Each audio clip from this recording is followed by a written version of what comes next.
Now, welcome back to the channel, all my hustlers and grinders and go-getters, the ones that wake up in the morning, look in the mirror, say, I'm going to get this money. We're back with another one, and we got a good one today. We do. We have a special guest, and I'm really excited to hear from him. He has a YouTube channel, so we're going to mention that throughout this live stream because you definitely need to go hop on his channel and check him out because he has taken junk removal to a whole other level. He's making money off the trash. And let me say this, we are throwing a lot of trash away, a lot of money away. Yes. You viewers out there. So he's going to break down stuff that he makes money on, cabinets, kitchen cabinets, all kinds of stuff that us normal junk haulers would throw away. We would just throw it away, and he's not. And, let's hear from him and hear, how he does this differently. Now let's welcome David Lockwood. What's going on, brother? How you doing? All right. Hey, thanks for having me on. I appreciate it. Yeah, we got the two coasts represented here. You can't go much further this way, and you can't go much further that way, right? Yep. And all the subscribers will, meet us in the middle and log on. It does take a little bit of time for people to, start hopping on and saying hi. And as questions come in, we'll probably answer them if they're relevant to some of the things that we're talking about. But for those that don't know who you are, introduce yourself, let people know what you do. Okay. So we are, we're a junk removal company. We started out as a junk removal company.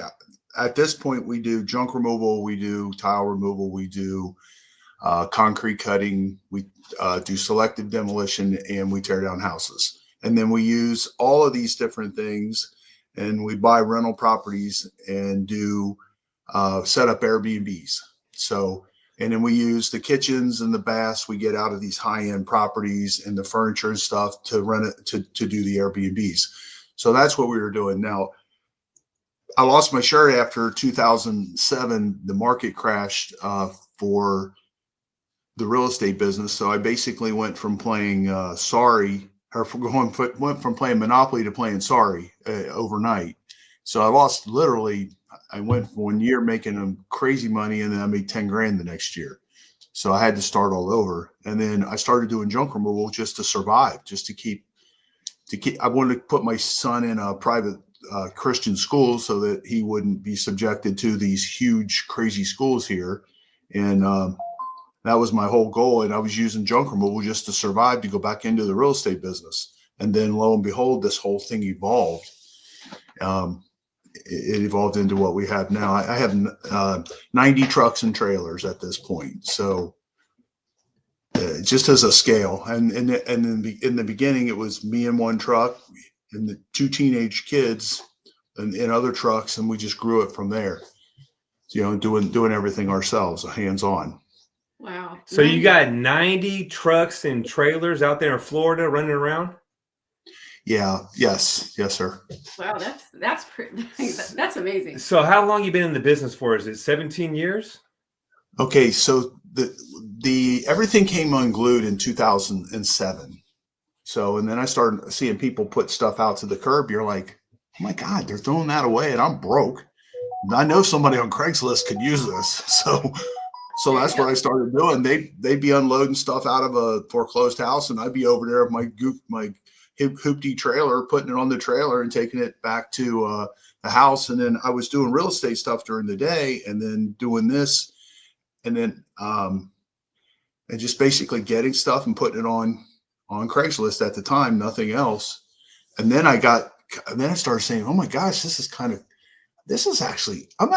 got like 2 grand in my pocket. I was broke, man. I was so broke. And then I had 10 grand in my pocket, and I'm like, whoa, are you kidding me? And then so I just started doing that. And then I started saying, well, I want to get more stuff. So then I started doing junk removal. I actually started doing free junk removal for a while. Then I realized that everybody tipped me, and I thought, well, they don't really mind paying for it. I'll just charge less than these other guys, 1-800-JUNK and that. And because I wanted the stuff, I say, send me pictures. I didn't go pick up landscaping stuff and things like that after a while. It just, I was a 50-year-old guy. I didn't want to load it. So basically that's pretty much what we did. And then I got to the point where my son would go to bed, and I'd go down the street on garbage day, wherever it was, and pick up all the stuff they put out. I mean, people throw away perfectly good stuff all the time. So, That's and then it just did, the momentum just created, grew. And then we bought one truck and paid cash for it, and bought one trailer and paid cash for that. And we paid cash because we didn't have credit. We were toast after the market crash.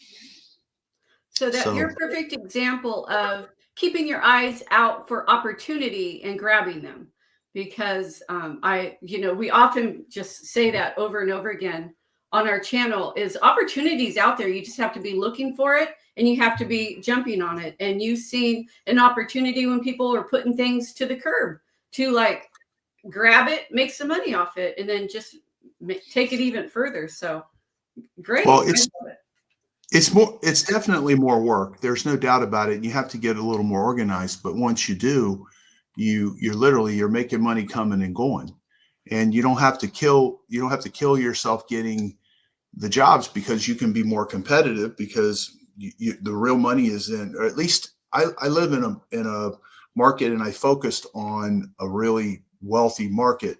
I was living in a kind of a lower income area called Cape Coral. And then I went after, I did my advertising and stuff like that in a place called Naples, and in Sanibel Island and Fort Myers Beach. And I focused on that because they throw away perfectly good stuff all the time, although it's amazing how much stuff I would pick up in Cape Coral on garbage day. People just, they don't have basements here. So they just don't have any room. It's either put the car in the garage or leave the dining room set, so.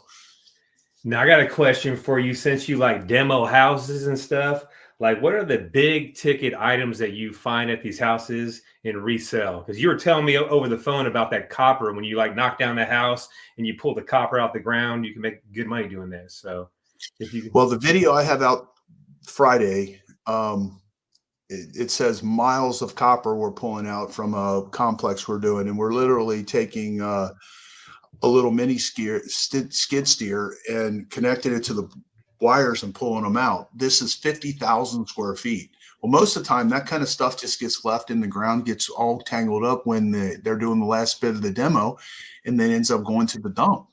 So, we might get $20,000 or $30,000 worth of scrap out of this project. But, you got to be intentional about it. It's definitely more work. So, but scrap metal is one of our, so the junk removal, there's scrap metal, the tile removal. These are all things you don't need licenses for, and they make crazy money. Tile removal is something nobody wants to do. And if you got the right tools, it makes great money. And most places you don't have to have a license to do it. So, and a lot of selective demolition. We did selective demolition for the longest time, and we never. I had a license, but I didn't have it active. I was broke, Nobody ever said anything about it. So, but what happened is I'm doing a junk removal, and the guy would say, "Hey, who do you know that takes out kitchens?" And where I come from a lower income area in Cincinnati, Ohio. Well, we did it. If we were going to put a kitchen in, we took it out first. Well, down here, somebody takes out the floor, somebody takes out the kitchens and baths, everybody does something different. So one day I'm driving around in Cape Coral, and there's somebody set a kitchen cabinet set out on the street, and they cared about it. They took care of it and put it out nice and neat. So I loaded it on my trailer. I thought, I wonder if this would sell on Craigslist. So I put it on Craigslist for $500, and I put it on at like 5 o'clock, and at 11 o'clock at night, I'm helping someone load it up. And I'm like, that's pretty cool.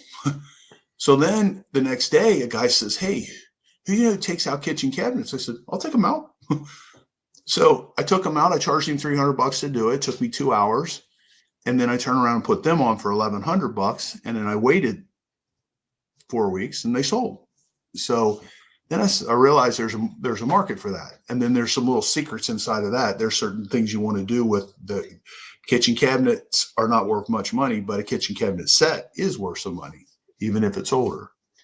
Wow, that's great. So you mentioned that you have a new video coming out on Friday. So I did put the name of your channel up, Remove It Pros, so people can look you up and check in the description because I do have a link to his channel and subscribe and watch the video because, like we said, he's removing items and reselling things that we literally throw away so often. Yeah. Now I got a question. What's your biggest mistake you made first off starting? Like, what's the biggest mistake you made starting out? God, and there's probably a million of them. Picking up landscaping stuff, I think, because it's a lot of work. And then pricing things off of pictures and not getting good enough pictures. And then you show up and you're like, oh my God, this pile looked this big and it's this big. And you didn't want to go back on your word. So you kill yourself doing that. We for a while there, we were doing roofing stuff. We would go pick up the roofing material from jobs. That was a lot of work. It never made it. It was never worthwhile, that kind of stuff. Well, I know you got like 20 Airbnbs. Have you got those off of like doing junk removal? How'd you get those? Okay, so the one that I got, we tore down a house for the lady and we did it as a junk removal tear down. It was a little tiny house and we just rented a Bobcat. This is a long time ago. And then she lives in your area somewhere over there in California. And she was having a hard time managing the property. And some kept going sideways and the city was going to make her tear it down. She called me up and said, can you tear this down? And I worked out an owner finance deal on her and bought that. And we solved the code violations. This is a long story. I'm trying to make it really short. But so I said, hey, I gave her $10,000 down. I said, I'm going to fix this up, and in 2 years I'll refinance it. And so it just appraised for $3.4 million. So I paid $700,000 for it. Oh, wow. So, but over the years we've renovated it. Now they've been flooded twice by hurricanes.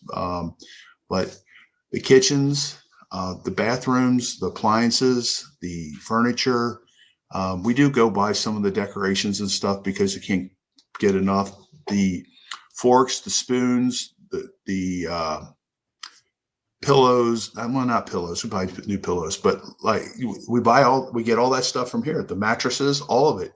Being in the Airbnb business and being in the junk removal business, it works hand in glove. It really makes it a lot easier. Yeah, it is one of the things that we often say is junk removal opens up so many doors and opportunities to make more money. You're cleaning out a property and they maybe need to sell it very quickly. And if you've been saving your money, you've got cash, like you could come in and offer. There's so much opportunities to do what you're doing, Airbnbs or house flipping or opening up a thrift store. It's endless. And like you said, it's money on top of money. And it's funny you say that too, because today I was doing a job at a school and I was just talking to someone there. It was one of the teachers and he's like, hey, I got a couch at my house. Might need hauled away. And I also got like a 2002 Bronco. Do you take those too? I said, does it run? He said, yeah, it runs. Just the tags are expired and stuff. So I'm gonna give the guy a call later on this week and see if we can just snatch that from him if it's in good shape. Yeah, so people just want to get rid of stuff. Who cares if it's in good shape? Just get it and resell it. Yeah, just get it and resell it. Yeah. People buy broken stuff. What I did after a while, I quit using logic. I just said, I'm just going to see what this is worth on eBay and if it makes sense. And how much time does it take me to put something on? We had the guys bring back an engine.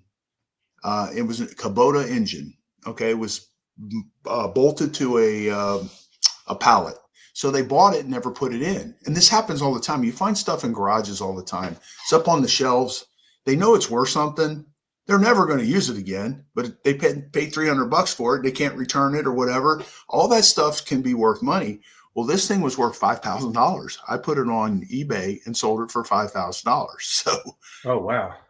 Now they said, well, how do you know it worked? Well, I just used my brain. I said, geez, it's bolted to a pallet.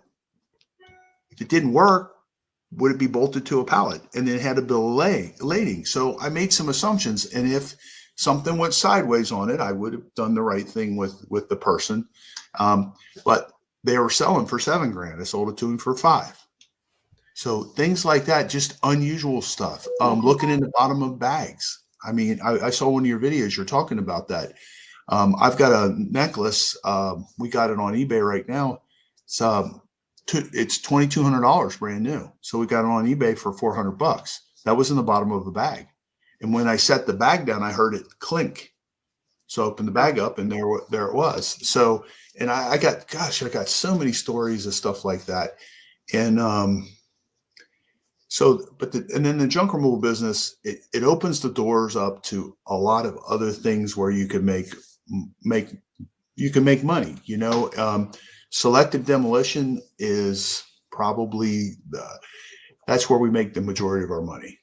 So tearing down houses, we only started doing that after Hurricane Ian. And honestly, the thing about the selective demolition is you can expand so fast.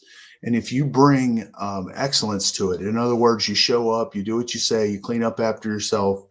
The secret is to meet the people in the beginning of the job and then meet them at the end to make sure they're satisfied. And then you get your Google reviews. I give my guys bonuses if they get Google reviews. So they're asking for Google reviews, and it all works. It just works. It works. I would imagine you're in the same or very similar kind of market that I'm in Sonoma. I would think you are. We're in wine country. There's a lot of money out here. Certain areas we don't advertise, but people aren't scared to spend the money as long as they trust you. Like you said, you show up, you clean up, you give a 5-star service. They'll tip you. They'll be happy. They'll tell you their family, their friends. It's just a no-brainer. You got to come with 100% excellent customer service to get those repeat customers on the team for life. There is a question. Do you need to have insurance for demo work? Yes, for sure. And if you're going to a good portion of our work is in these high rises, and the high rises are crazy, very particular about stuff. We have a season here, the winter season. People come in, and there's a moratorium during the winter season, so you can't work on these buildings then.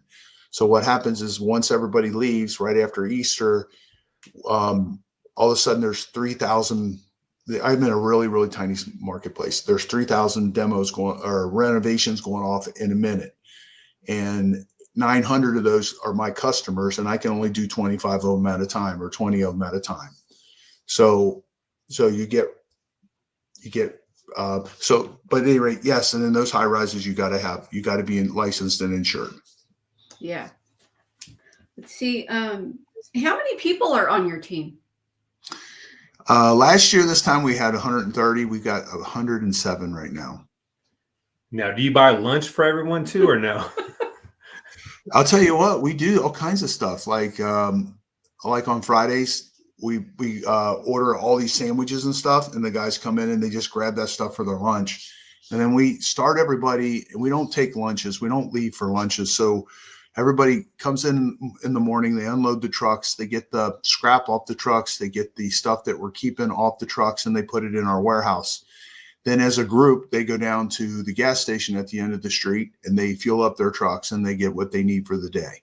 So that's how we do it. And then we pay for, Google review bonuses. We pay the crew leaders, we pay them an hourly rate plus a 2.5%. So, what's really cool for me growing up poor, I'm driving up the street, and every year I see all the guys' cars are getting better. They're married, they got kids, and they wear nice clothes, stuff like that. So everybody gets to do well. Nobody's being held down by this. Yeah, that's good. Good incentives too. I like that. So I notice on your property, you have a bunch of containers there. So how does it work? You unload all the good stuff that you're going to resell and put them in containers, and you got an area to scrap stuff. How's it work? Yeah, so we scrap stuff in one little area. I have a dumpster there for stuff that doesn't sell, so we can break it down and throw it away. I have 2 30-yard dumpsters. One's for aluminum and the other one's for ferrous metal. And then we have 24 Connex boxes that I put lights in, and we just put stuff in there. I need a 50,000 square foot building. I can't afford it. In this marketplace, the debt service on it, I could never make that much money selling, used stuff doing that. So we just make what we got work. It's about 22,000 square feet inside and outside. So you have a shop there where you sell stuff too? Okay. Yeah. So we put everything on Craigslist or Facebook Marketplace or eBay, depending on what it is. If it needs a lot of exposure, and it's kind of crazy. Some of the stuff we'll get like a Wolf oven. They're big and they're heavy. Nobody really wants to mess with them. We give a decent price reduction on our demo because of something like that, and then we turn around and sell it. I just sold one last month. We sold it for $8,000 on eBay, and we shipped it out. Oh, you shipped it out. Now that's the stuff I want to know. I want to know, what should we be looking out for that you see junk haulers throwing away all the time that we can make extra money on? Like, what's the money makers? Well, first of all, most people will tell you this. They'll say, that doesn't work. You can't make any money doing it. I'm like, okay, whatever you say. Especially the big guys on the tearing the houses down, because we'll go in and we'll take out the kitchens and the baths, and we'll take out the windows and stuff if they're hurricane rated windows and that, and we resell them. But there's a commitment. I might have $3,000 or $4,000 in labor getting all this stuff out, but then I got $20,000 worth of stuff to sell.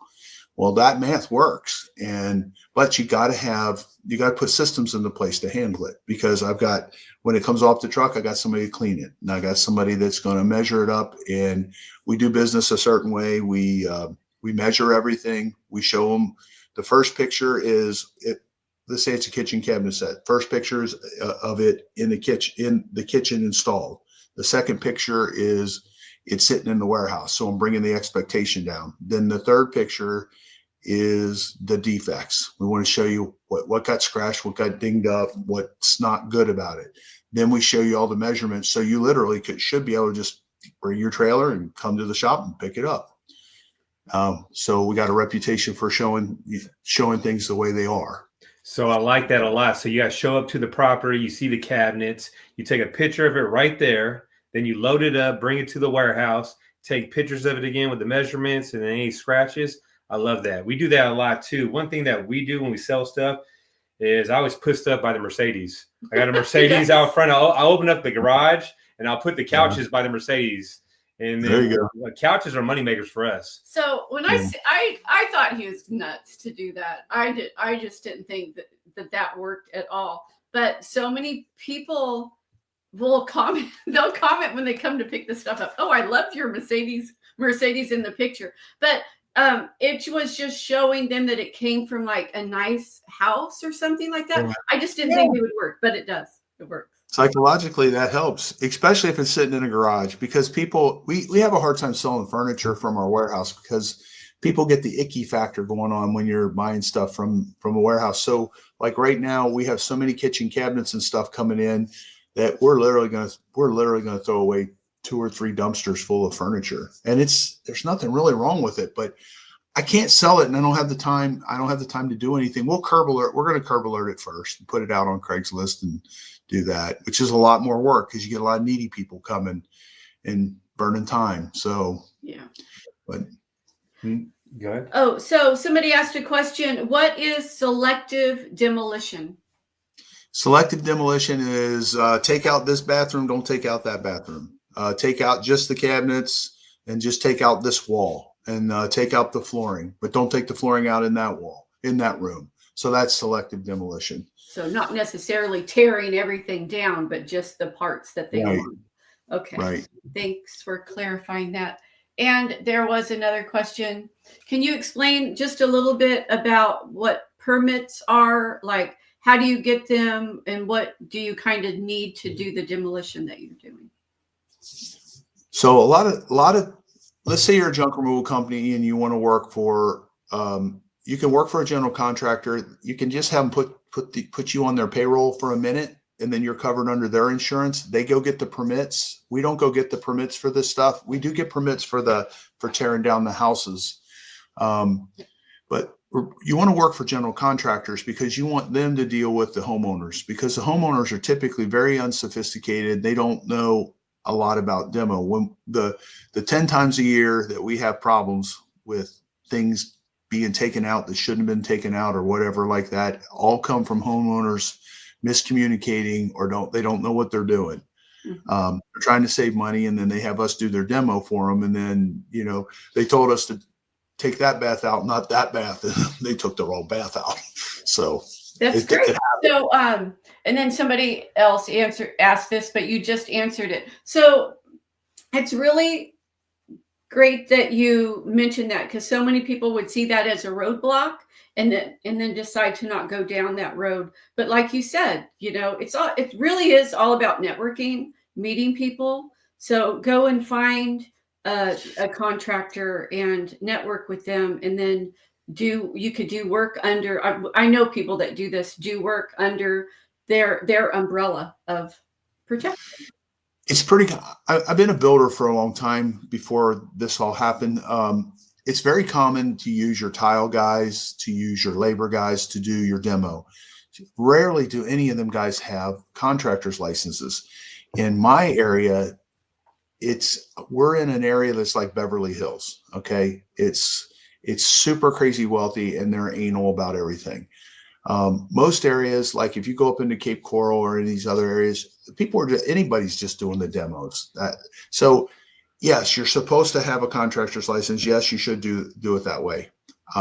If somebody asks you to take a kitchen cabinet set out, really all you're doing is unscrewing furniture from the wall. So, it's a decision you have to make on your own. Getting a contractor's license, it's a big deal. Yeah, it's pretty big here too. So I got a question for you. I watched one of your videos recently where you showed up to this one house, you threw a chair through the window and it broke, and there was a squatter there. Like, what's the most craziest job you ever been to? Like, wildest scenario? Oh, you got a lot of them, I can tell. No, I'm just trying to think of one. Oh, geez, I don't even know. That one there, I walked around the corner and there's this guy underneath this house. This is on 51 acres out in the middle of bumfuck nowhere. And then I walk around the corner, I'm like, whoa, who's that? And this guy's cracking out right there. He's doing crack. I'm like, oh God. So he was like, what, squatting on the boat and then like swam to the shore and then like went inside the house and stuff? I have no idea. So the guy says that his brother was staying in that house. The old guy that we're tearing it down for, he's 80 years old, had mobility problems. So he hadn't even been over to these properties. And what happened is he sold them to Lee County here, and they're turning it into a preserve. So they want all the structures torn down, and then they would close on the property. So he told these guys to leave, and they never left. They're living out on their boat, and then when he wasn't around, they were in the house. So I went over there and very nicely showed them I was going to make this very difficult for them. So they did leave. It was an interesting video. So, you could check out Remove It Pros on YouTube and find that video. Do you remember what it was called?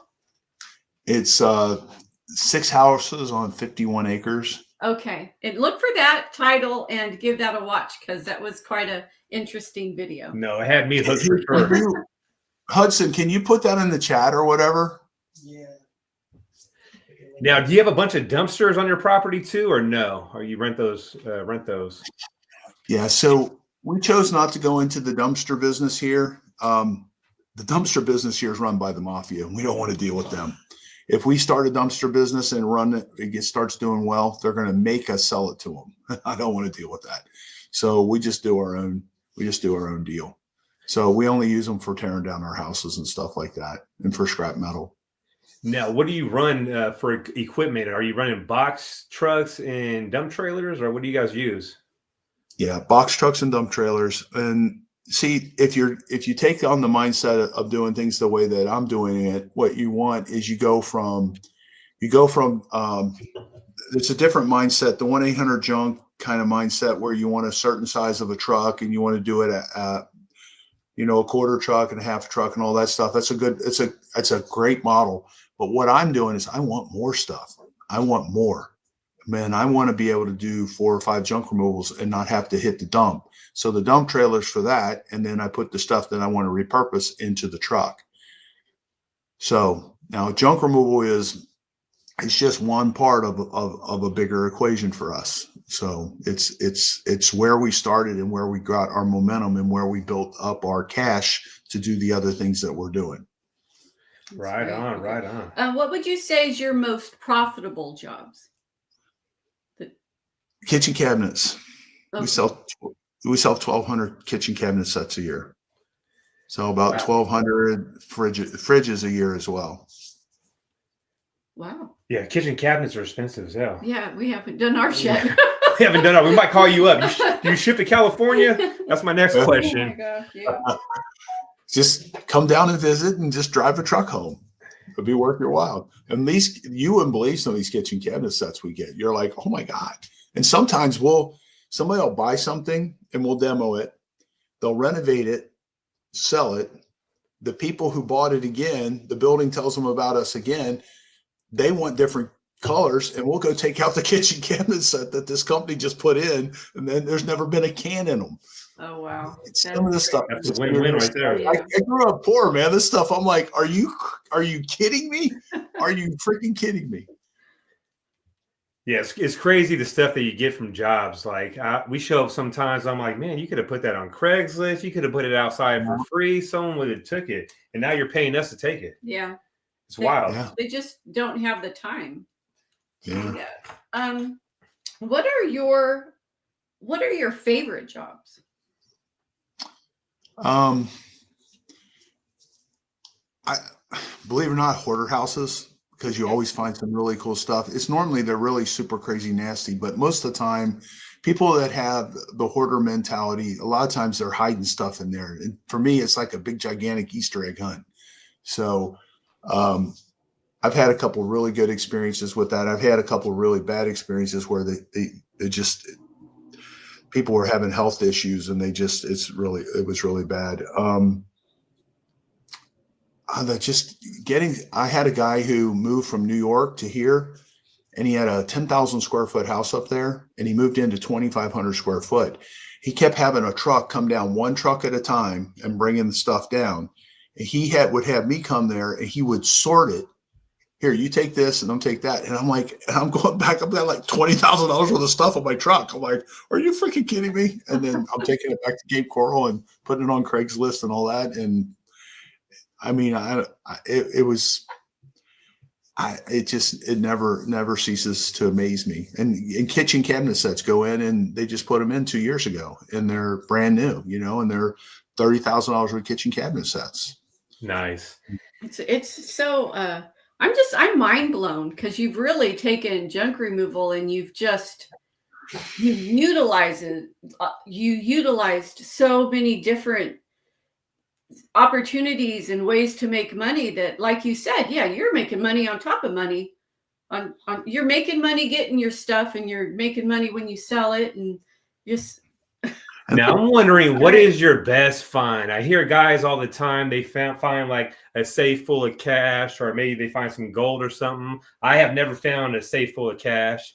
I have never found that big jackpot yet. I'm looking, but you've been in the business for 17 years. What's your biggest find you ever found? I can only imagine. The biggest find is we did there's a guy who's really, he kind of squeaks when he walks.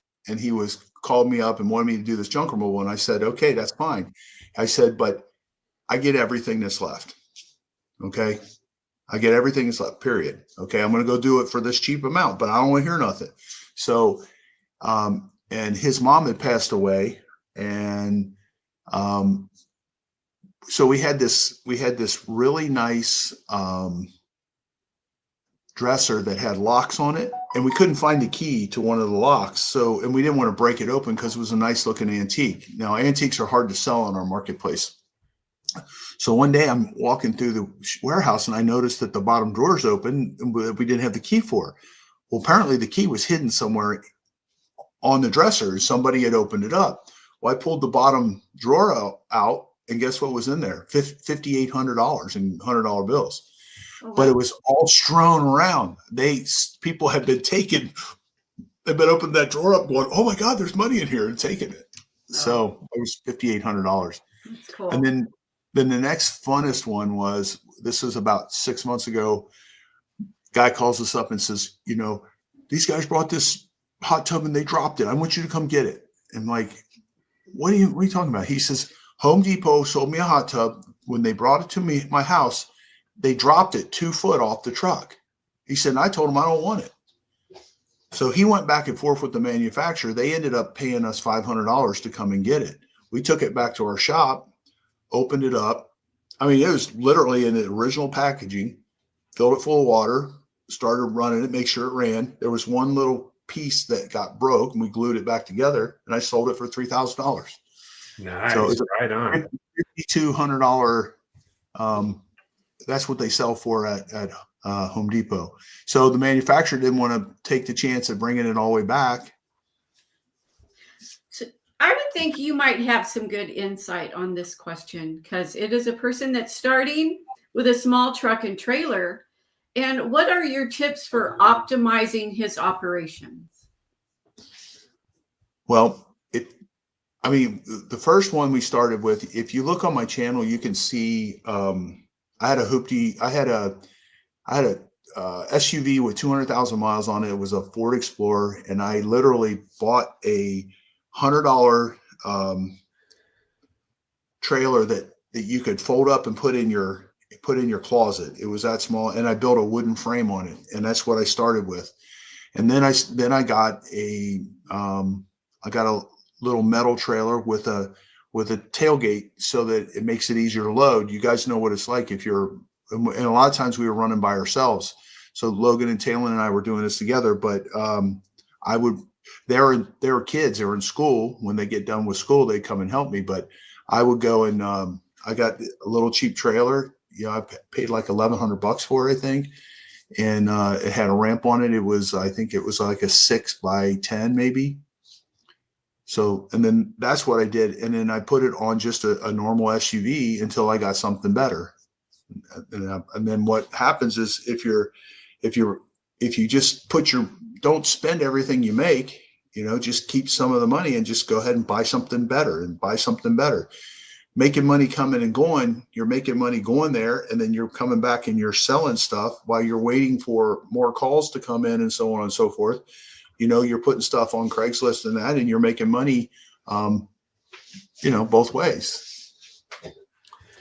Yeah. And so even if you got a car, if you can put a hitch on it, all you need is a trailer. Yeah. And if you go to somebody, everybody's trying to get junk removal done for the cheapest amount of money. Now, I don't want to be teaching something different than what you guys are, but nobody really wants to pay for junk removal. So if you have to make 3 trips, they don't care. They don't want to spend a lot of money. Mm-hmm. So when Matt started with just, the pickup truck, he didn't even have a trailer. It was just a pickup truck. So he put wood walls on it so he could do, bigger loads and charge a little bit more money. But yep, it's multiple trips. And then the same thing with the utility trailer. When he was able to get that, he put wood walls on that also.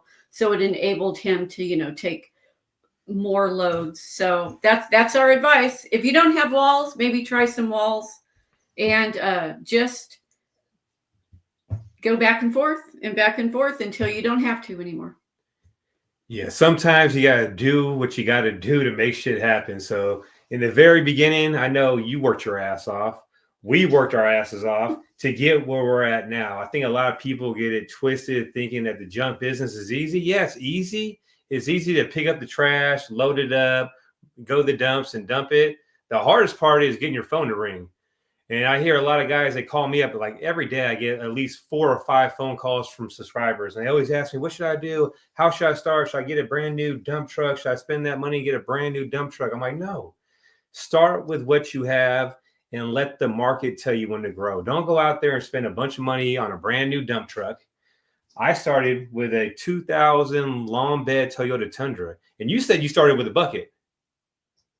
What's that? You said you started with a bucket, a little hoopty or whatever. In California, we call them buckets. But you said you started with a hoopty, so there's money out there to be made for sure. Yeah, there is.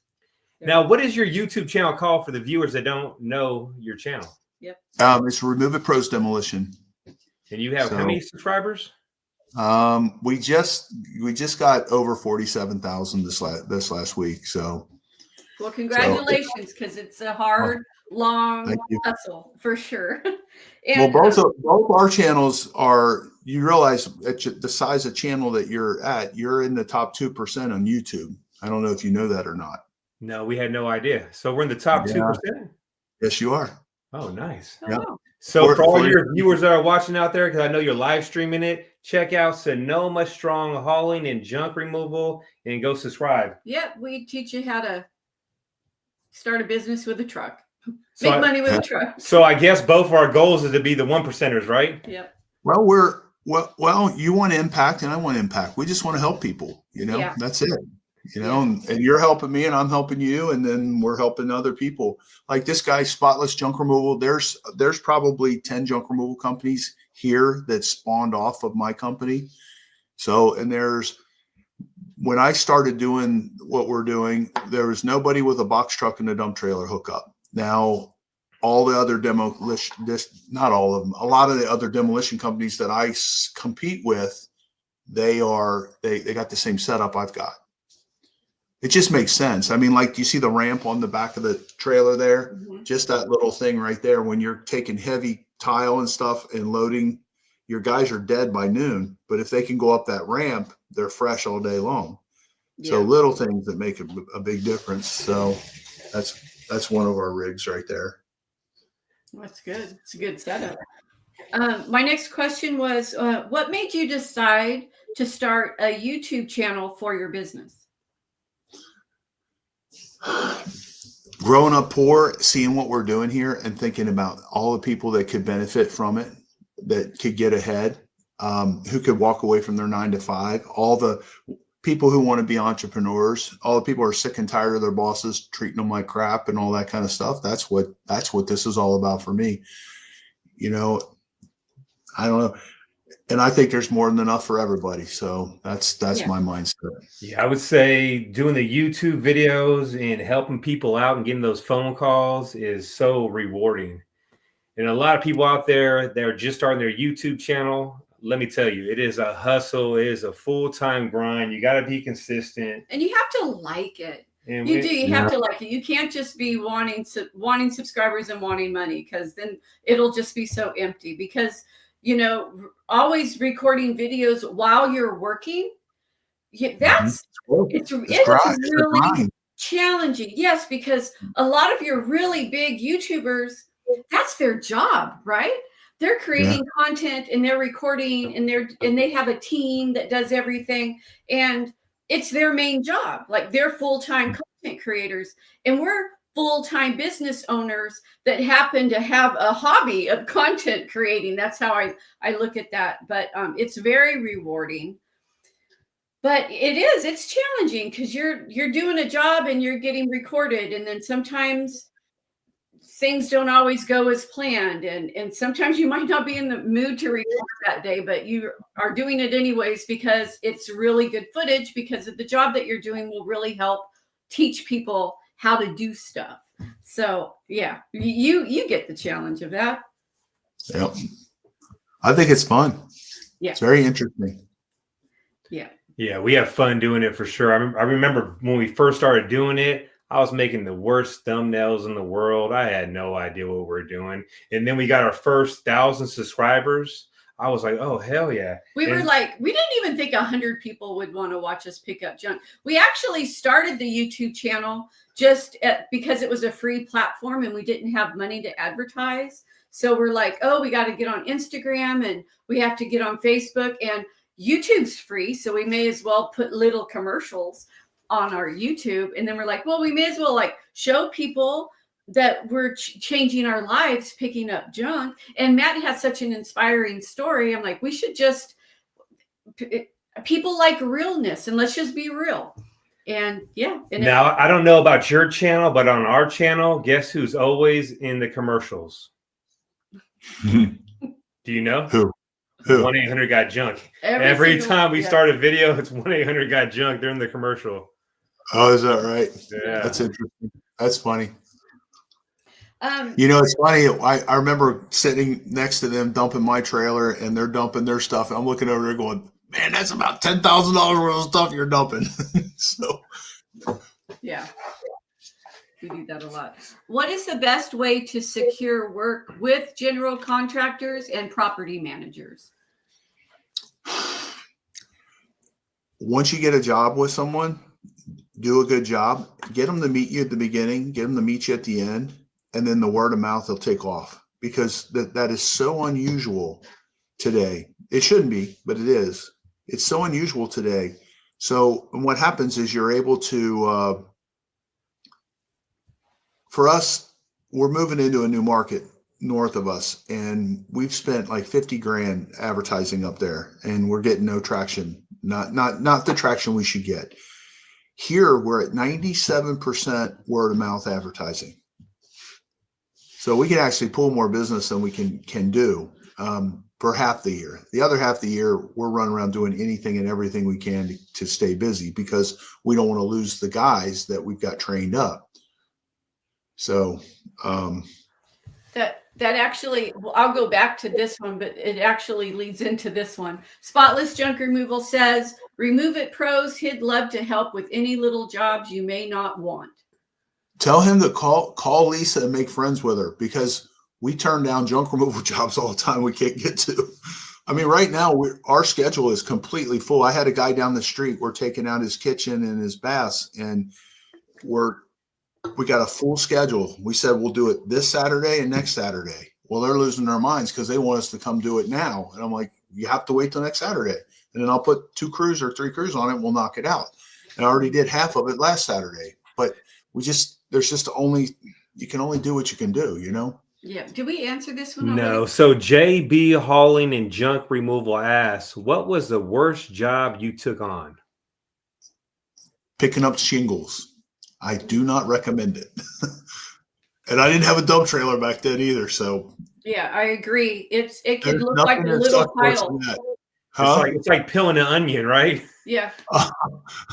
It's so heavy, and it looks like it's a little pile, but you keep going, and it's never ending, and it just goes, and it's so heavy. I agree. Yes. And it's hot. The sun makes it even hotter. So Spotless says he's going to call Lisa. So he's going to call Lisa. All right. Right on. Special K says handshakes and hard work. Yeah. Meeting people in the beginning and at the end. We do that. We always have the customer come out and make sure we got everything, make sure everything looks good. Not only is that great because you're making sure that the customer is happy before you leave, but also they'll often add more stuff. It's, oh yeah, that's right. This can go, and that can go, and that can go. So, well, the other thing it does for what happens is your employees, once you get to the point where you have a lot of employees, it puts them on the spot that they got to get everything done. And then when you're doing the selective demolition part of this, getting every screw, getting every little piece of tile off the floor. If you do that every time, what happens is the people that you're working for, they're not getting back charged, because the guy coming in to do tile, he may not have demo hammers and stuff to take tile up. He just puts tile in, and he's got the tools for that. So now he's got to go to Home Depot. He's got to get a chipping hammer, bring it back, downtime, so on and so forth, and he charges for it. So if you do all that stuff and get it done completely, then you go look at our Google reviews. You'll see what I mean. It's just, to me, it's amazing. And people, when they know you work for Remove It Pros, are like, oh my God, you guys, and you're like, oh my God, we're just demo guys, just junk removal guys. It's crazy. Yeah. But we really stand out. That's good. And you want to stand out. I mean, that's what it is all about, is what do you bring to the table that others don't? How can you be different and you want to stand out. You want your quality to stand out, right? That you go above and beyond what the others are doing. Now, what's your future plans with your business? Are you going to pass it off to your kids? Are you planning on selling it? Like, what's your goal? Well, Logan and I are equal business partners. He's 31. So he pretty much, him and Talen's his best friend. He's 3 years younger than him. They run the day-to-day pretty much of this. And then what I do is basically marketing. When we're trying to get some traction with selling courses and stuff like that on how we do everything we do.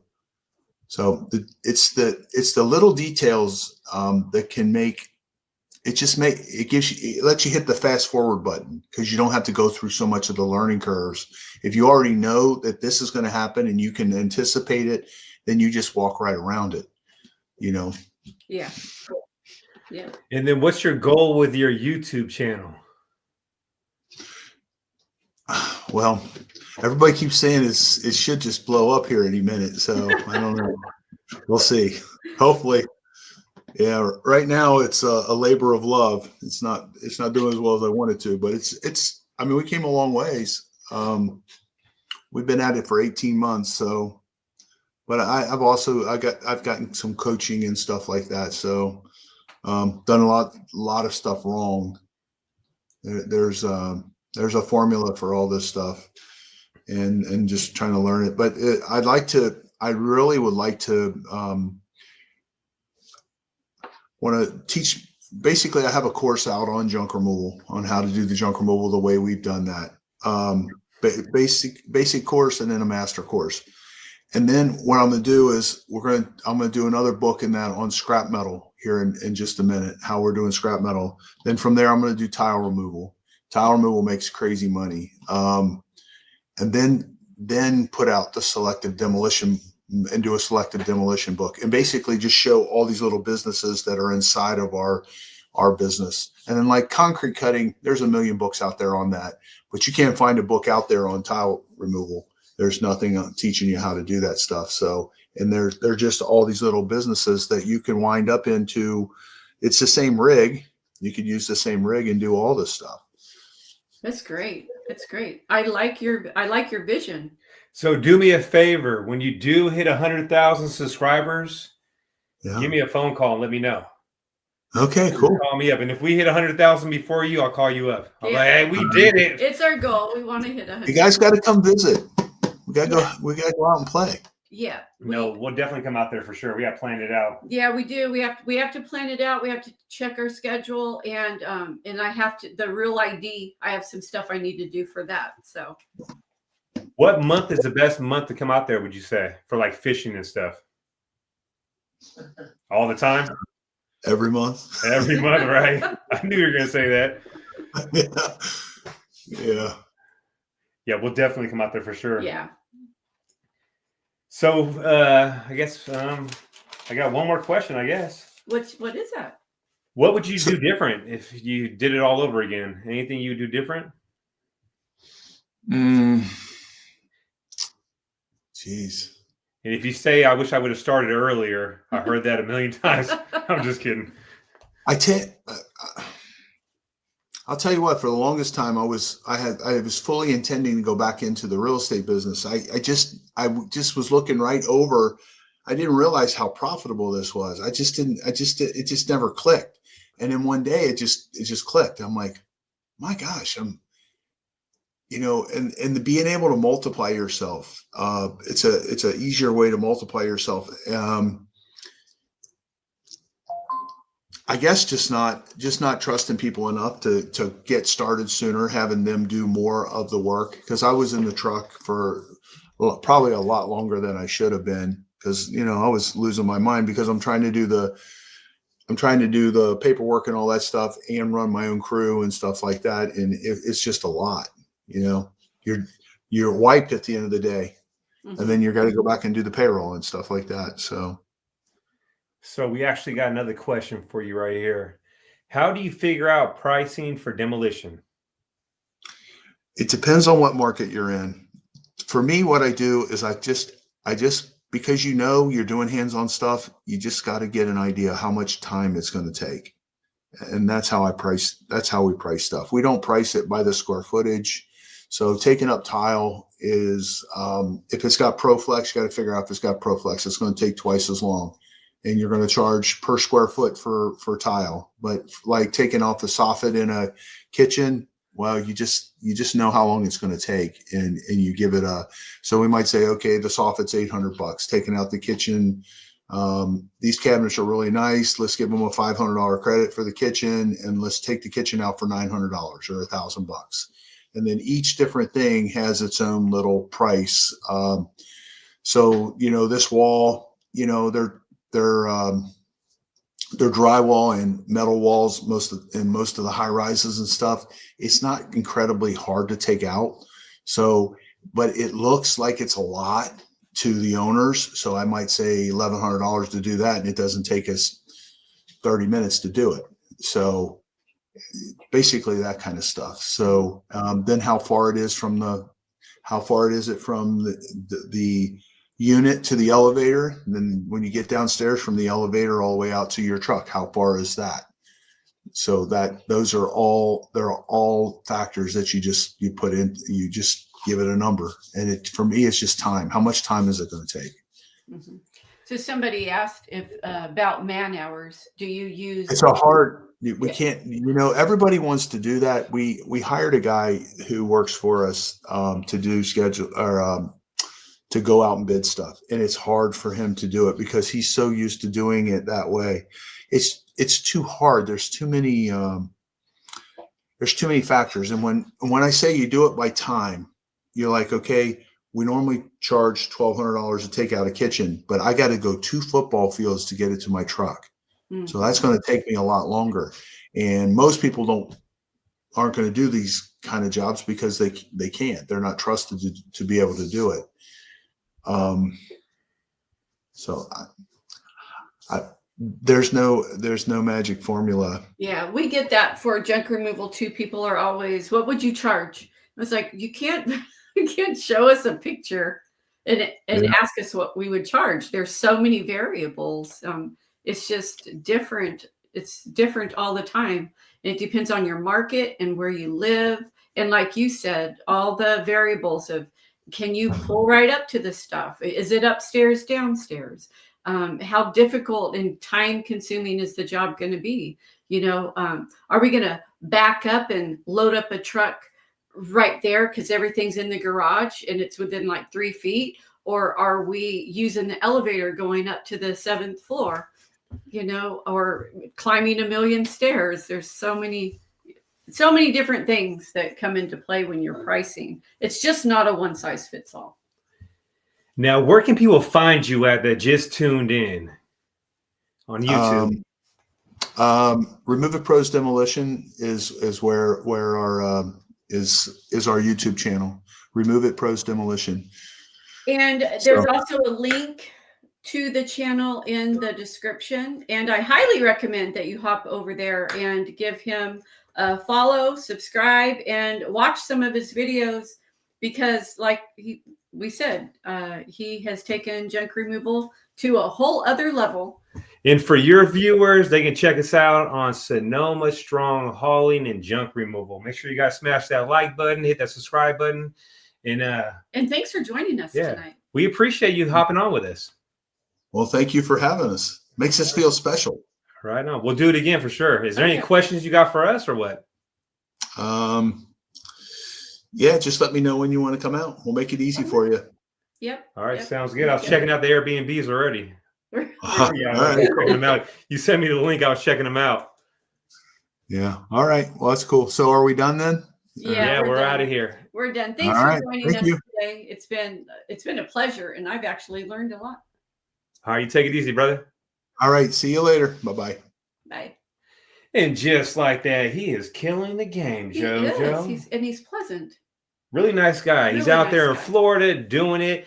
So we are done for the day. We worked today. We're done with YouTube today. I'm going to go. Again. I am starving too. I know. So make sure if you guys are on the West Coast, go to the junkexpo.com and check it out, because if you want to learn more about the trash business and run a better trash business, this is going to be the place to be, October 24th and 25th. Yeah. All the YouTubers are going to be there. We're going to be there. And hopefully we see you there. It's a great networking opportunity. So, and last year we sold out. We want to see you all there. So go check it out. junkexpo.com. And with that being said, we love all you guys, and we'll catch you on the next one.